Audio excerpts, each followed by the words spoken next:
बिस्मिल्लाहिर्रहमानिर्रहीम अल्हम्दुलिल्लाहि रब्बिल आलमीन वस्सलातु वस्सलामु अला सय्यिदिल अंबिया'i वल मुरसलीन मुहम्मदिन व अला आलिहि व अस्हाबिहि अजमईन अम्मा बाद अऊज़ु बिल्लाहि मिनश शैतानिर रजीम बिस्मिल्लाहिर रहमानिर रहीम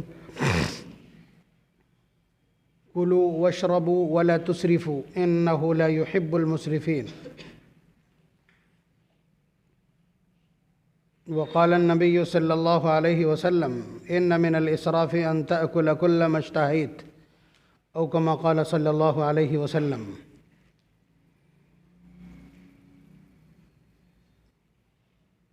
आपके लिए एक बड़ा अजीब सा और नया मज़मून है। ये मज़मून जहन में इसलिए आया कि कल मैंने बाज़ार में देखा कि गन्ने, सिंघाड़े, शकरकंद बड़ी तादाद में, और आप हजरात तो जानते होंगे कि काहे के लिए ऐसा था कि इनकी पूजा होती है इस दिन। डिट्ठावन या देवठावन कहा जाता है उसको। ये कोई एक मौका नहीं है, ये कोई एक मौका नहीं है कि जब सिंघाड़े, शकरकंद और गन्ने को पूजा जा रहा हो, बल्कि मक्खन भी पूजता है और चावल की वो खीलें अभी जल्दी में पूजी गई हैं। उसके अलावा आपने देखा है कि होली के मौके पर आखत डाले बग़ैर, यानी आग का तवाफ़ करना और गेहूं की परस्तिश करना, उसकी बालों की, ये भी आम बात है। उसके अलावा खीरे की परस्तिश होना, उसे अक़ीदत से लाना, ये भी एक आम सी बात है। एक बहुत बारीक मज़मून है जो मैं आपकी खिदमत में अर्ज़ करने जा रहा हूँ। इंसान के अंदर दो सिफ़ात हैं। एक किनारा, एक टच तो इसका जानवरों जैसा है, हैवानियत है, जिसको स्पिरिचुअल लैंग्वेज में बहीमियत कहते हैं। बहीमियत, तसव्वुफ़ में उसे बहीमियत कहते हैं, यानी जानवरों की सिफ़ात।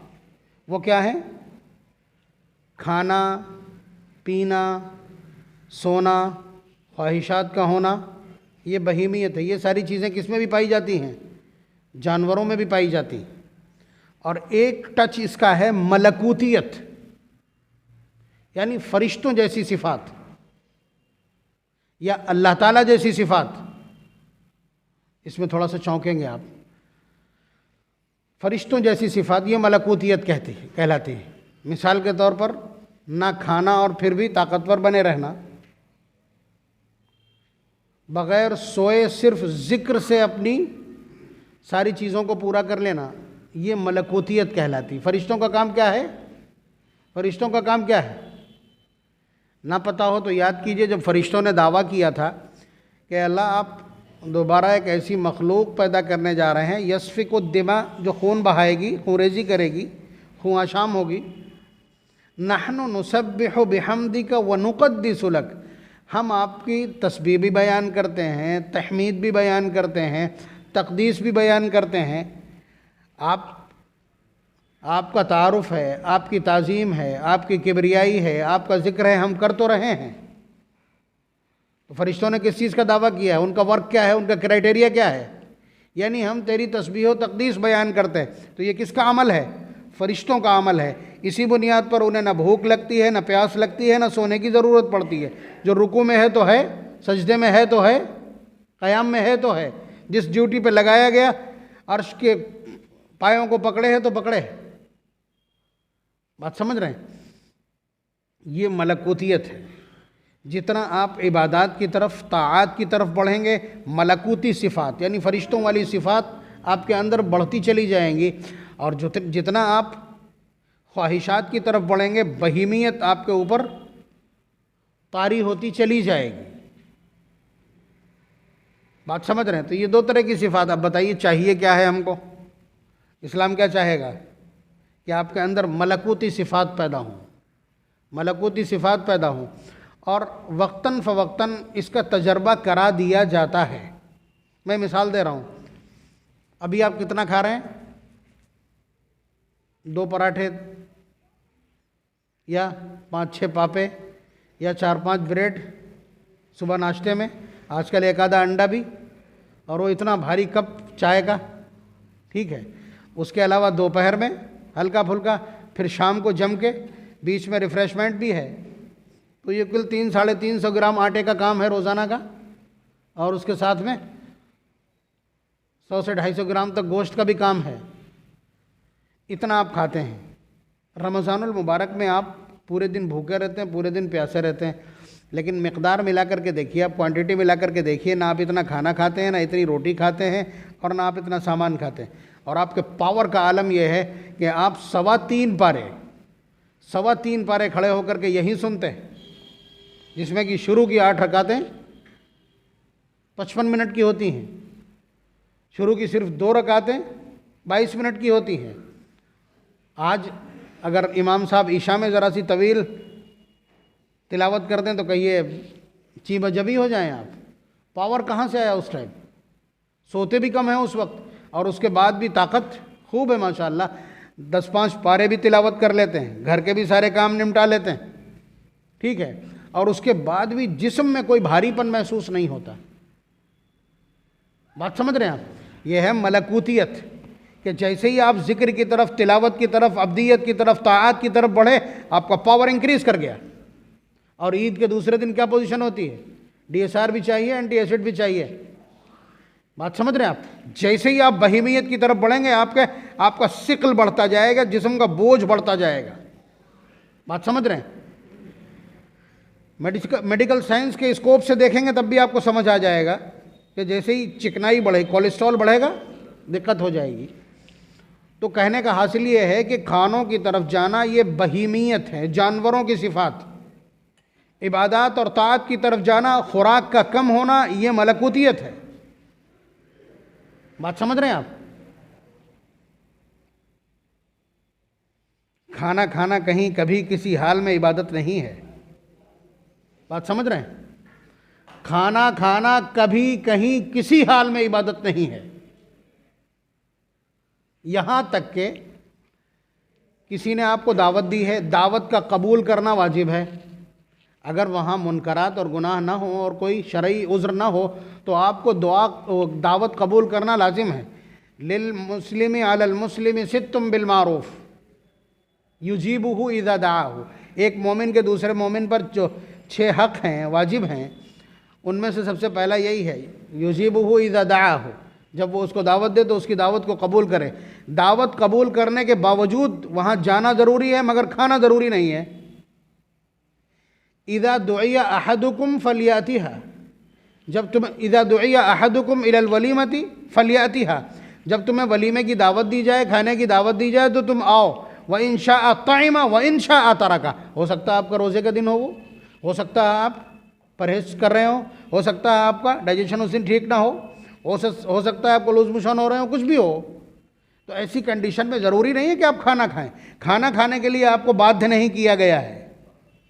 तो खाना कभी कहीं किसी हाल में इबादत नहीं है, नोट कर लीजिएगा, इसलिए कि ये बहीमियत से ताल्लुक़ रखता है। अलबत्ता भूखा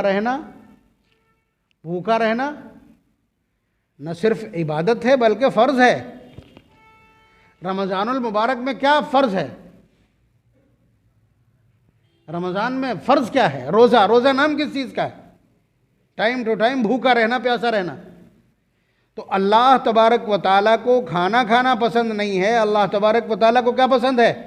भूखा रहना पसंद है। आप अल्लाह तबारक व तआला के ऐसे वफ़ादार बंदे हैं जिन्हें अल्लाह तबारक व तआला की मर्ज़ियात का इल्म है, रिक्वायरमेंट का और वांछित क्या क्या चीज़ें हैं उनका इल्म है। और यही इल्म आपको तमाम जानवरों, जानदारों, मखलूक़ात से आउटस्टैंड करता है। ये ऐसे ऐसे मज़मून हैं कि इन पर घंटों एक एक जुज़ पर चलेगा। लेकिन आप सरसरी तौर पर समझ लें। अब मेरे सामने कल सिंघाड़ा और शकरकंद और वो पड़ गया, तो मैं आपको ये बतलाना चाहता हूँ कि ये है क्या। आपके यहाँ ऐसा कुछ नहीं है, क्यों नहीं है, उसका फ़र्क दिखलाना चाहता हूँ। ये सारी चीज़ें खाने की है ना। आपके यहाँ खाना खाना कहीं है ही नहीं, कहीं है ही नहीं खाना। क्या है? आपके यहाँ भूखा रहना इबादत है, खाना खाना इबादत नहीं है। तो कैसे पूजा हो सकता है? आप बताइए कहीं खाना आपको याद हो कि ये इबादत है? वलीमा, वलीमा खिलाना, खिलाना और खाना दो अलग अलग चीज़ें होंगी, ये भी याद रखिएगा, वो फ़र्क है, आगे आ जाएगा। लेकिन वलीमा भी कितना अहम है। ज़रूरी नहीं है कि आप जिस तरह से मैरिज लान अरेंज कर रहे हैं, ज़रूरी नहीं है आपके लिए। नबी अकरम सल्लल्लाहु अलैहि वसल्लम का अपना एम्पावरमेंट तो इतना हाई है कि अगर हुजूर का वलीमा है और वलीमा लाजिम होता तो जिब्रील, मीकाईल, इसराफील और इज़राइल सारे के सारे नीचे उतरते, शामियानों समेत, बर्तनों समेत, खाने समेत, और मेज़बानी करते वही आकर के, वही वेटर होते। क्या ये मुमकिन नहीं लगता आपको? जब वो जूते की गंदगी बतलाने के लिए आसमान से उतर सकते हैं, जब वो ये बतलाने के लिए उतर सकते हैं कि आपके तख्त के नीचे कुत्ते का बच्चा बैठा था इसलिए मैं नहीं आया, ये बतलाने के लिए जब वो उतर सकते हैं, तो इस काम के लिए क्यों नहीं उतर सकते? लेकिन मुझे बतलाए कोई, हुजूर के 11 निकाह हैं, 11 में से सिर्फ एक वलीमा है हुजूर का, एक वलीमा है हज़रत ज़ैनब बिन्त जहश से, जो एक बकरी का है, जिसमें पूरे मदीने को खाना खिलाया गया। पारा नंबर 22। उसी एट द सिचुएशन कुरान करीम की एक बहुत तवील आयत उतरी है वलीमा खाने के जो आदाब हैं उसके सिलसिले की, वो शायद मैं जिक्र कर चुका हूँ, नहीं तो किसी रोज़ आ जाएगा। तो आप अंदाज़ा कीजिए। उसके अलावा हज़रत आयशा रज़ियल्लाहु ताला अन्हा का जो रिश्ता है वो सबसे ज़्यादा काबिल तस्करा है, जो तस्करे में सबसे ज़्यादा आता है। उनका वलीमा क्या है कि हज़रत साद इब्न उबादा रज़ियल्लाहु ताला अन्हु के यहाँ से या साद इब्न मुआज़ रज़ियल्लाहु ताला अन्हु के यहाँ से एक गिलास दूध आया रुखसती के अगले दिन सुबह। हुजूर ने थोड़ा सा पिया और बाकी जो लोग बैठे थे उनको पिला दिया, फरमाया यही मेरा वलीमा है। बात समझ रहे हैं आप? यहाँ से लेकर के वहाँ तक। तो खाना आप जिसे समझ रहे हो, जिस पर आप सर्व कर रहे हो पैसा, लड़की की शादी के वक्त खाना, इसका तो कोई जवाज़ इस्लाम के किसी गोशे में मौजूद नहीं। बात समझिएगा। हम अभी बहुत फैल नहीं रहे हैं मजमून में, हम बुनियादी बातें आपको बता देना चाहते हैं कि इस उम्मत के लिए खाना कहीं नहीं है। अगर होता तो मालूम होता ना आपको। खाना कहीं नहीं, तब ये हाल है। इस उम्मत के आमाल में खाने की कोई जगह नहीं है, तब उम्मत का हाल ये है कि उसका सुबह से लेकर शाम तक यही मेन्यू सेट करने में जाता है। औरतें 24 में से 18 घंटे इसी पर सर्व करती।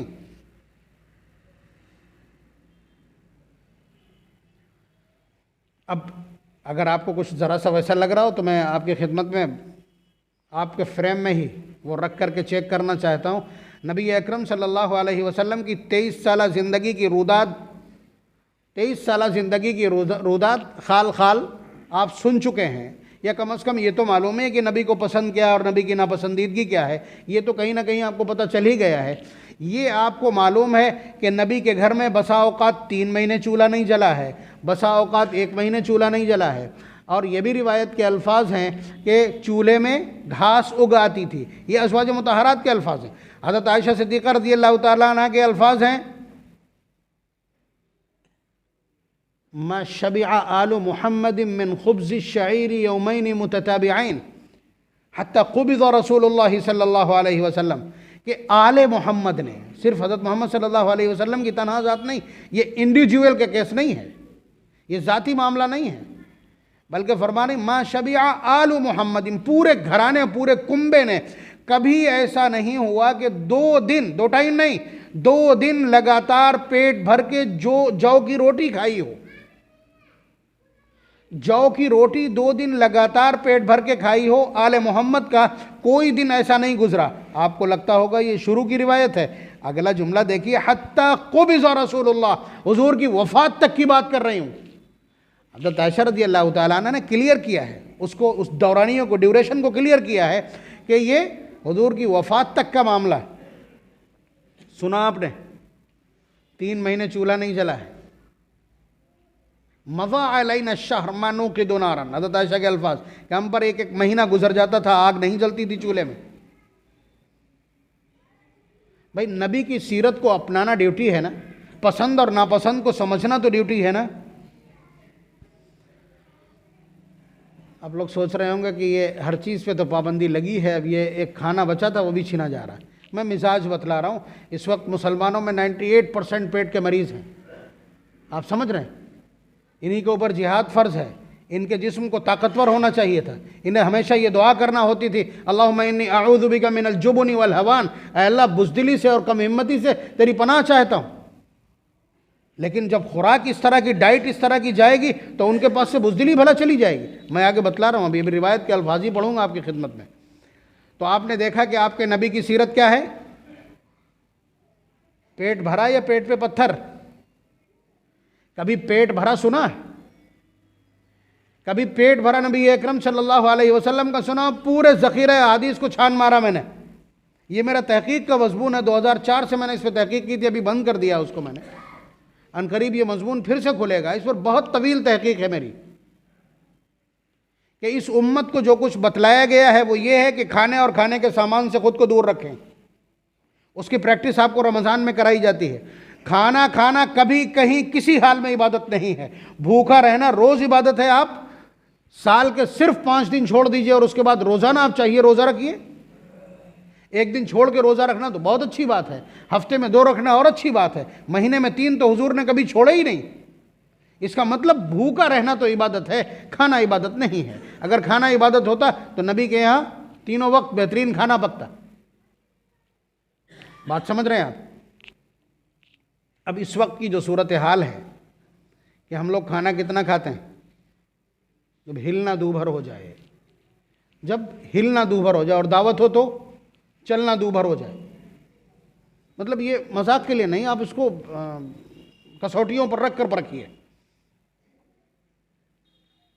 अभी मैं रिवायत देख रहा था, नबी अकरम सल्लल्लाहु अलैहि वसल्लम का इरशाद देखिए, याद रखिएगा। आगे जो मैं रिवायत पढ़ने जा रहा हूँ इस कायनात का सबसे बड़ा इलाज है। इस वक्त हर आदमी ये चाहता है कि वो खूब खाए और कोई गोली उसे ऐसी मिल जाए कि वो सब निकल जाए सुबह। कैसे मुमकिन है? कैसे मुमकिन है? जानवर जब इस बात पे कादिर है कि जब वो बेपनाह मेहनत करता है, ये जिस्म चलेगा नहीं तो हजम नहीं होगा। अब कुछ भी खा लीजिए, आप मेडिकल पे बैठ जाइए जा करके, कुछ नहीं होना। आपको अपने खाने की मिकदार पर अगर कंट्रोल है तो सब कुछ ठीक रहेगा, याद रखिएगा। वरना देख लीजिए, जिस आदमी की खुराक बहुत कम हो, दुबला पतला आपको लग रहा हो, जरा उसका हेमोग्लोबिन टेस्ट कराइए, 14 या 15 निकलेगा, जो दुबला पतला दिख रहा होगा। और जो मेरी तरह बहुत भारी भारी होंगे, आप इनके खून जरा हेमोग्लोबिन टेस्ट कराइए, पता चल जाएगा। बात समझ रहे हैं आप? और एक बार जिस्म चिकनाई की तरफ माइल हो जाए तो फिर दोबारा से वापस नहीं आता, बहुत मुश्किल हो जाता है। नबी अकरम सल्लल्लाहु अलैहि वसल्लम के अल्फाज देखिए, मा मला आदमीयुन विआअन शर्रम मिन बतन, कि इस दुनिया में आदमी जितने भी बर्तन भरता है उनमें से सबसे बुरा भरा हुआ बर्तन या सबसे बुरा भरना पेट का भरना। अल्फाज हैं हुजूर के। अल्लाह तबारक व ताला को कोई भरा हुआ बर्तन इतना नापसंद नहीं है जितना भरा हुआ पेट नापसंद है। ये अल्फाज हैं हुजूर के। अब आगे देखिएगा, बिहस्ब इब्न आदम उकुलातुन यकुम नसुल्बा, कि इब्ने आदम के लिए, आदमी के लिए इतना खाना काफ़ी है कि जिससे उसकी पीठ सीधी हो जाए। यानी पेट अगर बिल्कुल खाली होगा तो पीठ झुकने लगेगी। ये सपोर्ट है, पूरा सिस्टम जो भरा हुआ ओज है, ये ओज एक आड़ भी है आपको, आपके स्पाइनल को सीधा रखने के लिए। बात समझ रहे हैं? तो ये अल्फाज हैं नबी के, बिहस्ब इब्न आदम उकुलातुन यकुमन सुल्बा, कि इब्ने आदम के लिए इतने लुक़मे, चंद लुक़मे काफ़ी हैं जो उसकी पीठ को सीधा रखें। आगे देखिएगा ज़रा बहुत ध्यान से, फ़ैन काना ला बुद्दा आकिलीहा, अगर इब्ने आदम खाने पे उतारू हो जाए, अगर वो खाने पे मुसिर हो जाए, अगर वो खाने पर बज़िद हो जाए, अगर खाने पर अड़ जाए, ये सब तर्जुमे किए जा सकते हैं फ़ैन काना ला बुद्दा आकिलीहा का। तो आप समझ रहे हैं? तो हुजूर फरमा रहे हैं फसुलुसुन लिताआमी वसुलुसुन लिशराबि वसुलुसुन लिनफसी, कि तो फिर अब ये कब है? जब आदमी खाने पर उतारू हो जाए तो क्या करना है उसको? 1/3 पेट खाने के लिए, 1/3 पीने के लिए, 1/3 सांस लेने के लिए। यानी अगर खाना खाने पर उतारू है तब वो 1/3 पेट खाए। ये नबी अकरम सल्लल्लाहु अलैहि वसल्लम के अल्फाज हैं। और मैं लिख करके दस्तखत कर सकता हूं कि अगर 1/3 खुराक कोई शख्स लेता है तो वो पेट का कभी मरीज नहीं हो सकता, उसका हेमोग्लोबिन 14 से नीचे नहीं आएगा। किसी भी डॉक्टर से पूछ लीजिए, बताएगा कम खाने से खून बनता है, ज़्यादा खाने से चिकनाई और वजन बढ़ता है। लेकिन इस वक्त की सूरत हाल, डकार के साथ वापस खाना आ जाता है, ये सूरत हाल। तो नबी अकरम सल्लल्लाहु अलैहि वसल्लम की हिदायत से ये पूरी मिल्लत और उम्मत हटी है। ये उम्मत नबी की इस सृष्टि से हटी है। आप कहेंगे कैसे आप कह सकते हो? नोट कीजिए, हज़रत आयशा सिद्दीक़ा रज़ी अल्लाह तआला अन्हा का बयान बिल्कुल ऐसे, बल्कि इससे भी ज़्यादा अचंभित कर देने वाला। फरमाती हैं, अव्वलु बलाइन हदस फी हादिहिल उम्मति बाद नबिय्यिहा अश्शिब। इस उम्मत में अपने नबी की वफ़ात के बाद सबसे पहली जो बला कह रही वो मुसीबत या बिदअत भी नहीं कह रही। अव्वलु बलाइन हदस फी हादिहिल उम्मति बाद नबिय्यिहा, कि अपने नबी के बाद इस उम्मत में जो सबसे पहली बला पैदा हुई है वो क्या है? अश्शिब, पेट भर के खाना खाना। बड़ा अजीब लग रहा होगा आपको ये मजमून आज का, लेकिन चूंकि ऑन पॉइंट है इसलिए आपके लिए मजबूरी है कि नबी अकरम सल्लल्लाहु अलैहि वसल्लम की वफ़ात के बाद सबसे पहली गलती इस उम्मत में जो ईजाद हुई है वो क्या है? अश्शिब। उसके बाद अगले जुमले ज़रा देखिएगा हज़रत आयशा रज़ी अल्लाह तआला अन्हा के, और फिर आपको अंदाज़ा लगेगा कि कितनी बड़ी एनालिसिस्ट हैं। फरमाती फ़इन्नल कौम लम्मा शबिअत बुतूनुहुम, इसलिए कि कौम जब उसके पेट भर जाएंगे तो क्या होगा? समुनत अबदानुहुम, जिस्म मोटे हो जाएंगे। हजमत शहवातुहुम, ख्वाहिशात घेर लेंगी आकर के। आप अंदाज़ा कीजिए, ये मेडिकल साइंस का बहुत बड़ा एनालिसिस है। मुझे आप सिर्फ इतना बता दीजिए, अभी आपको अंदाज़ा लग जाएगा कि पूरे दिन में सबसे ज़्यादा बेचैनी की कैफियत आपको कब होती है? कह दीजिए खाना खाने के बाद नहीं होती। खाना खाने के बाद सबसे ज़्यादा बेचैनी की कैफियत आदमी को होती। रिवायत साबित हो गई कि मामला आदमीयुन विआन शर्रम मिन बतनिन, कि इंसान ने आज तक कोई बर्तन पेट से बुरा भरा नहीं है। ये नबी अकरम सल्लल्लाहु अलैहि वसल्लम के अल्फाज हैं। तो आप बतलाइए कि इस चीज़ को हमने किस तरह छोड़ा और किस तरह हम अमराज की तरफ गए हैं।